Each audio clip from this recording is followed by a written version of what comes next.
Hi ನಮಸ್ತೆ friends, welcome to Kolar kitchen. ಬನ್ನಿ friends, ಇವತ್ತಿನ ವಿಡಿಯೋದಲ್ಲಿ ಹಬ್ಬ ಹರಿದಿನಗಳಲ್ಲಿ ಹಾಗೆಯೇ ಮದುವೆ ಮನೆಗಳಲ್ಲಿ ಮಾಡುವಂತಹ ಕಾಳುಳಿ ಯಾವ ಥರ ಮಾಡೋದು ಅಂತ ತಿಳಿಸ್ಕೊಡ್ತೀನಿ.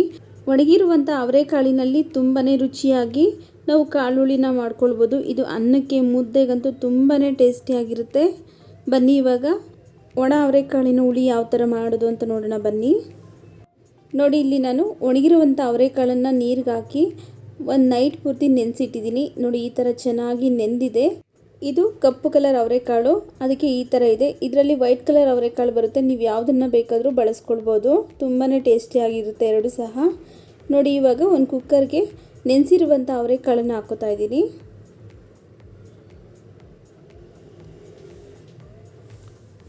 ನೋಡಿ, ಅವರೆಕಾಳು ಹಾಕ್ಕೊಂಡಾಗಿದೆ. ಇವಾಗ 2 ಆಲೂಗಡ್ಡೆನ ಸಣ್ಣದಾಗಿ ಕಟ್ ಮಾಡಿ ಹಾಗೆಯೇ ನೀಟಾಗಿ ವಾಶ್ ಮಾಡಿ ಹಾಕೋತಾ ಇದ್ದೀನಿ. ಹಾಗೆ 4 ಟೊಮೆಟೊ ಹಾಕೋತಾ ಇದ್ದೀನಿ. ಇವಾಗ ಅವರೆಕಾಳು ಬೇಯೋದಕ್ಕೆ ಬೇಕಾಗುವಷ್ಟು ನೀರನ್ನು ಹಾಕೋತಾ ಇದ್ದೀನಿ. ರುಚಿಗೆ ತಕ್ಕಷ್ಟು ಉಪ್ಪು ಹಾಕೋತಾ ಇದ್ದೀನಿ. ನಾನಿಲ್ಲಿ ಕಲ್ಲುಪ್ಪು ಹಾಕೋತಾ ಇದ್ದೀನಿ. ನೀವು ಪುಡಿ ಉಪ್ಪನ್ನ ಬೇಕಾದರೆ ಹಾಕ್ಕೊಳ್ಳಿ. ಹಾಗೆಯೇ ಒಂದ್ಸರಿ ಚೆನ್ನಾಗಿ ಮಿಕ್ಸ್ ಮಾಡಿ ಕುಕ್ಕರ್ ಲಿಡ್ ಕ್ಲೋಸ್ ಮಾಡಿ ಸ್ಟವ್ ಮೇಲಿಟ್ಟು 2 ವಿಜಿಲ್ ಬರಬೇಕು. 2 ವಿಜಿಲ್ ಬಂದು ಕಂಪ್ಲೀಟಾಗಿ ತಣ್ಣಗಾಗಬೇಕು. ನೋಡಿ, ಸ್ಟವ್ ಮೇಲೆ ಇಟ್ಟಿದ್ದೀನಿ. 2 ವಿಜಿಲ್ ಬಂದು ಕಂಪ್ಲೀಟಾಗಿ ತಣ್ಣಗಾಗಲಿ. ಅವರೆಕಾಳು ಬೇಯೋಷ್ಟರಲ್ಲಿ ನಾವು ಇಲ್ಲಿ ಈರುಳ್ಳಿ ಬೆಳ್ಳುಳ್ಳಿ ಫ್ರೈ ಮಾಡ್ಕೋಬೇಕು. ಅದಕ್ಕೋಸ್ಕರ ಒಂದು ಬಾಣಲಿಗೆ 1 ಸ್ಪೂನ್ ಎಣ್ಣೆ ಹಾಕೋತಾ ಇದ್ದೀನಿ. ಹಾಗೆಯೇ 1 ಈರುಳ್ಳಿ, 1 ಬೆಳ್ಳುಳ್ಳಿ, ಒಂದು 10ರಿಂದ 12 ಒಣಮೆಣಸಿನ್ಕಾಯಿ ಹಾಕೋತಾ ಇದ್ದೀನಿ. ನಿಮ್ಮ ಖಾರಕ್ಕೆ ಎಷ್ಟು ಬೇಕೋ ಅಷ್ಟು ನೀವು ನೋಡಿಕೊಂಡು ಒಣಮೆಣಸಿನ್ಕಾಯಿನ ಹಾಕ್ಕೊಳ್ಳಿ. ಅಕಸ್ಮಾತ್ ಒಣಮೆಣಸಿನ್ಕಾಯಿ ಬೇಡ ಅಂದರೆ ರೆಡ್ ಚಿಲ್ಲಿ ಪೌಡ್ರನ್ನ ಹಾಕ್ಕೋಬೋದು. ನೋಡಿ, ಈ ಥರ ಚೆನ್ನಾಗಿ ಫ್ರೈ ಮಾಡ್ಕೊಂಡಾಗಿದೆ. ಇವಾಗ ಇದಕ್ಕೆ ಅರ್ಧ ಸ್ಪೂನ್ ಗಸಗಸೆ ಹಾಕ್ಕೋತಾ ಇದ್ದೀನಿ. ಒಂದು 2 ಇಂಚ್ ಆಗೋಷ್ಟು ಚಕ್ಕೆ ಹಾಕ್ಕೋತಾ ಇದ್ದೀನಿ. ಹಾಗೆಯೇ ಒಂದು 7ರಿಂದ 8 ಲವಂಗ ಹಾಕ್ಕೊಳ್ಳೋಣ. ಇವಿಷ್ಟು ಹಾಕ್ಕೊಂಡ್ಮೇಲೆ ಒಂದು ಸ್ವಲ್ಪ ಫ್ರೈ ಮಾಡಿ ಸ್ಟವ್ನ ಆಫ್ ಮಾಡ್ಕೊಳ್ಳೋಣ. ನೋಡಿ, ಇವಾಗ ಸ್ಟವ್ ಆಫ್ ಮಾಡ್ಕೊತಾ ಇದ್ದೀನಿ. ಇದು ಕಂಪ್ಲೀಟಾಗಿ ತಣ್ಣಗಾಗಲಿ. ನೋಡಿ, ಇವಾಗ 2 ವಿಜಿಲ್ ಬಂದು ಕಂಪ್ಲೀಟಾಗಿ ಕುಕ್ಕರ್ ತಣ್ಣಗಾಗಿದೆ. ನೋಡಿ, ಇವಾಗ ಕಾಳು ಬೆಂದಿದೆಯಾ ಇಲ್ಲ ಅಂತ ತೋರಿಸ್ತೀನಿ. ನೋಡಿ, ಕಾಳು ಕರೆಕ್ಟಾಗಿ ಬೆಂದಿದೆ. ಇವಾಗ ಬೆಂದಿರುವಂಥ ಟೊಮೆಟೊ ಮತ್ತು ಒಂದು ಸ್ವಲ್ಪ ಕಾಳನ್ನು ಇದು ರುಬ್ಬೋದಕ್ಕೋಸ್ಕರ ಮಸಾಲೆಗೆ ಎತ್ತಿಟ್ಕೋತಾ ಇದ್ದೀನಿ.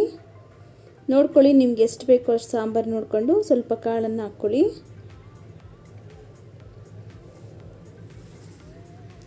ನೋಡಿ, ಇವಾಗ ಕಾಳು ಮತ್ತು ಟೊಮೆಟೊ ಎಲ್ಲ ಕಂಪ್ಲೀಟಾಗಿ ತಣ್ಣಗಾಗಬೇಕು.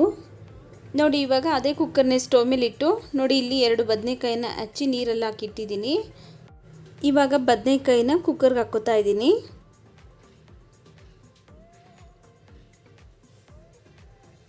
ನೋಡಿ, ಬದನೆಕಾಯಿ ಹಾಕಿ ಒಂದು ಕುದಿ ಬರಬೇಕು, ಅಲ್ಲಿವರೆಗೂ ಕುದಿಸ್ಕೊಳ್ಳೋಣ. ಅಷ್ಟರಲ್ಲಿ ನಾವು ಒಂದು ಮಸಾಲೆ ರೆಡಿ ಮಾಡ್ಕೊಳ್ಳೋಣ. ನೋಡಿ, ಮಸಾಲೆ ರೆಡಿ ಮಾಡೋದಕ್ಕೋಸ್ಕರ ನಾನು ಮಿಕ್ಸಿ ಜಾರ್ಗೆ ಈ ಕಪ್ಪಲ್ಲಿ 1 ಕಪ್ ಹಸಿ ಕಾಯಿ ತುರಿ ಹಾಕೋತಾ ಇದ್ದೀನಿ. ಹಾಗೆಯೇ 1 ನಿಂಬೆಹಣ್ಣಿನ ಗಾತ್ರದಷ್ಟು ಹುಣಸೆಹಣ್ಣು ಹಾಕೋತಾ ಇದ್ದೀನಿ. 1 ಇಂಚು ಶುಂಠಿ. ನಾವು ಮೊದಲೇ ಫ್ರೈ ಮಾಡ್ಕೊಂಡಿರುವಂಥ ಈರುಳ್ಳಿ ಬೆಳ್ಳುಳ್ಳಿ ಒಣಮೆಣಸಿನ್ಕಾಯಿನ ಇದಕ್ಕೆ ಹಾಕೋತಾ ಇದ್ದೀನಿ. ಹಾಗೆಯೇ ಮೊದಲೇ ಎತ್ತಿಟ್ಕೊಂಡಿರುವಂತಹ ಅವರೆಕಾಳು ಮತ್ತು ಟೊಮೆಟೊ ಇದಕ್ಕೆ ಹಾಕ್ಕೊಳ್ಳೋಣ.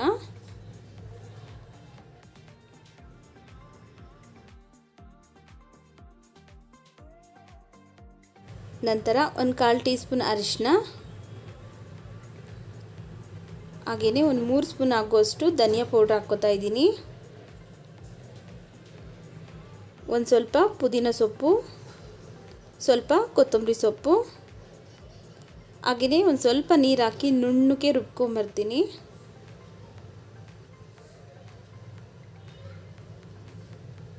ನೋಡಿ, ಈ ಥರ ನುಣ್ಣಗೆ ರುಬ್ಕೊಂಡಿದ್ದೀನಿ.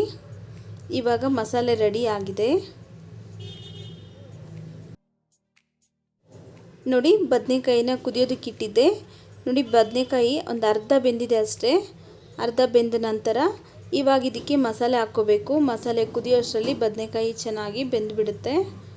ಮೊದಲೇ ನಾವು ಆಲೂಗಡ್ಡೆ ಮತ್ತು ಕಾಳು ಜೊತೆ ಬದನೆಕಾಯಿನ ಹಾಕ್ಬಿಟ್ಟು ಬೇಯಿಸ್ಬಿಟ್ರೆ ನುಣ್ಣಗಾಗ್ಬಿಡುತ್ತೆ. ಅದಕ್ಕೋಸ್ಕರ ಈ ಥರ ಬೆಂದ ನಂತರ ಒಂದು ಕುದಿ ಬರೆಸಿ ನಂತರ ಮಸಾಲೆ ಹಾಕೋದ್ರಿಂದ ಸಾಂಬಾರು ಕುದಿಯೋಷ್ಟರಲ್ಲಿ ಬದನೆಕಾಯಿ ಕರೆಕ್ಟಾಗಿ ಬೆಂದುಬಿಡುತ್ತೆ. ನೋಡಿ, ನಿಮ್ಗೆ ಯಾವ ಕನ್ಸಿಸ್ಟೆನ್ಸಿ ಬೇಕೋ ಆ ಕನ್ಸಿಸ್ಟೆನ್ಸಿಗೆ ನೀರನ್ನು ಆ್ಯಡ್ ಮಾಡ್ಕೊಳ್ಳಿ. ನೋಡಿ, ಇವಾಗ ಚೆನ್ನಾಗಿ ಮಿಕ್ಸ್ ಮಾಡಿ ಇವಾಗ ಇದನ್ನು ಕುದಿಯೋದಕ್ಕೆ ಬಿಡೋಣ. ನೋಡಿ, ಒಂದು 4ರಿಂದ 5 ನಿಮಿಷ ಆಗಿದೆ. ಚೆನ್ನಾಗಿ ಸಾಂಬಾರು ಕುದೀತಾ ಇದೆ. ನೋಡಿ, ಬದನೆಕಾಯಿ ಎಲ್ಲ ಚೆನ್ನಾಗಿ ಬೆಂದಿದೆ. ಇವಾಗ ಸಾಂಬಾರು ರೆಡಿ ಆಗಿದೆ. ನೋಡಿ, ಈ ಕನ್ಸಿಸ್ಟೆನ್ಸಿಲಿದ್ದರೆ ಅನ್ನಕ್ಕೆ ಮುದ್ದೆಗೆಲ್ಲ ಪರ್ಫೆಕ್ಟಾಗಿರುತ್ತೆ. ಇವಾಗ ಸಾಂಬಾರು ರೆಡಿ ಆಗಿದೆ. ಕುಕ್ಕರ್ ಪಕ್ಕಕ್ಕಿಟ್ಟು ಒಗ್ಗರಣೆ ಮಾಡ್ಕೊಳ್ಳೋಣ. ಒಗ್ಗರಣೆ ಮಾಡ್ಕೊಳ್ಳೋದಕ್ಕೋಸ್ಕರ 1 ಸ್ಪೂನ್ ಎಣ್ಣೆ ಹಾಕೋತಾ ಇದ್ದೀನಿ. ಎಣ್ಣೆ ಬಿಸಿ ಆದ ನಂತರ ಅರ್ಧ ಸ್ಪೂನ್ ಸಾಸಿವೆ, ಕರಿಬೇವಿನ ಸೊಪ್ಪು ಸ್ವಲ್ಪ, ಹಾಗೆಯೇ ಇಂಗು ಒಂದು ಸ್ವಲ್ಪ ಹಾಕ್ಕೋತಾ ಇದ್ದೀನಿ. 2 ಒಣಮೆಣಸಿನ್ಕಾಯಿನ ಕಟ್ ಮಾಡಿ ಹಾಕ್ಕೋತಾ ಇದ್ದೀನಿ. ಇವಿಷ್ಟನ್ನು ಚೆನ್ನಾಗಿ ಫ್ರೈ ಮಾಡ್ಕೊಳ್ಳೋಣ. ನೋಡಿ, ಇವಾಗ ಸ್ಟವ್ ಆಫ್ ಮಾಡ್ಕೊಂಡಿದ್ದೀನಿ. ನೋಡಿ, ಮಾಡ್ಕೊಂಡಿರುವಂಥ ಒಗ್ಗರಣೆನ ಸಾಂಬಾರ್ಗೆ ಹಾಕ್ಕೋತಾ ಇದ್ದೀನಿ. ಒಗ್ಗರಣೆ ಎಲ್ಲ ಮಿಕ್ಸ್ ಆಗೋ ಥರ ಒಂದ್ಸರಿ ಮಿಕ್ಸ್ ಮಾಡ್ಕೊಳ್ಳೋಣ. ನೋಡಿ, ಇವಾಗ ಒಣಗಿರುವಂಥ ಅವರೆಕಾಳು ಹುಳಿ ರೆಡಿ ಆಗಿದೆ. ಈ ವಿಡಿಯೋ ಇಷ್ಟ ಆಗಿದರೆ ಪ್ಲೀಸ್ ಲೈಕ್ ಮಾಡಿ, ನಿಮ್ಮ ಫ್ಯಾಮಿಲಿ ಫ್ರೆಂಡ್ಸ್ಗೆಲ್ಲ ಶೇರ್ ಮಾಡಿ. ಹಾಗೆ ನಮ್ಮ ಚಾನಲ್ ಇನ್ನೂ ಸಬ್ಸ್ಕ್ರೈಬ್ ಮಾಡ್ಕೊಂಡಿಲ್ಲ ಅಂದರೆ ಪ್ಲೀಸ್ ಸಬ್ಸ್ಕ್ರೈಬ್ ಮಾಡ್ಕೊಳ್ಳಿ ಫ್ರೆಂಡ್ಸ್. ಮುಂದೆ ಒಂದೊಳ್ಳೆ ವಿಡಿಯೋದೊಂದಿಗೆ ಭೇಟಿ ಆಗೋಣ. ಅಲ್ಲಿವರೆಗೂ ವಿಡಿಯೋ ನೋಡಿದ್ದಕ್ಕಾಗಿ ಧನ್ಯವಾದಗಳು.